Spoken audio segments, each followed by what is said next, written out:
Good morning, Assessor. My name is Carcellar. I will demonstrate taking vital sign. Definition refers to the person, pulse, respiration, temperature, and blood pressure. Purpose to help assess the general physical health, give close to the possible diseases, and show progress toward recovery. Then, wash my hand, sanitize, and wear my gloves. Then, prepare the materials such as 70% alcohol, cotton balls, thermometer, pulse oximeter, and BP apparatus, and stethoscope. Then, patient record. Okay? Then, disinfect all the materials. Then, greet the patient. Sir, good afternoon. How are you? I'm okay. Okay, my name is Gilrex. I will take your information, sir. Name, Rina Parangos, age, 30, civil status, married, then address po. Santa Mother, Okay. Then occupation, Tambay. tambay.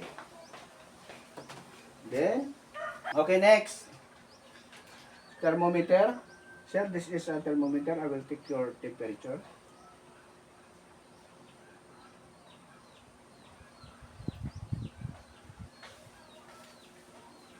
Okay, sir. Your temperature is normal, 36.5. Next, I will check your pulse rate.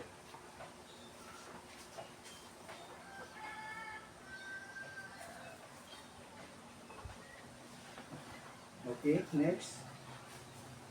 Observe the patient. The chest. Inhale, exhale 1 second.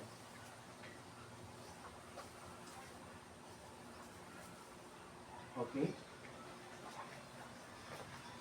Your pulse rate is 75. Your respiration is 80. Next, I will take your blood pressure. Ano, sir? Relax lang, sir, ha? Kailan ka huli nakapag-blood pressure? Anong Matagal.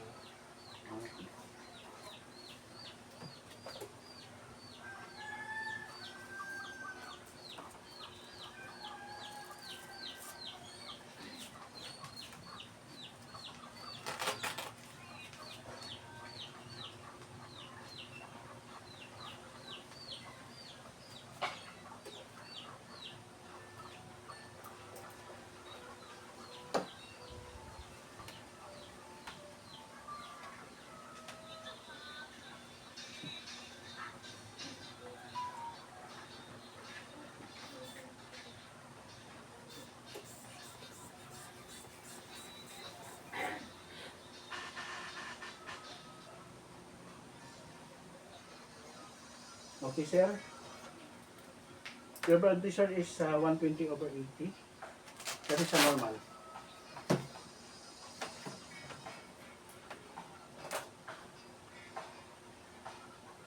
Next is, I will check.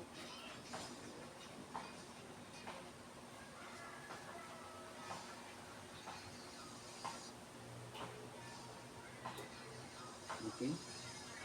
Your result is 97. That is a normal.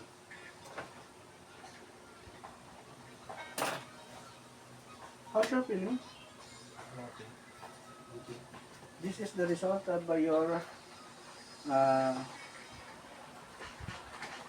all normal. Next is acknowledge the patient. How's your feeling, sir? I'm okay. Okay, thank you for clarification. After care, sanitize all the materials. Remove my gloves. Wash my hand and sanitize. Then, I document into my care plan, taking vital sign, done.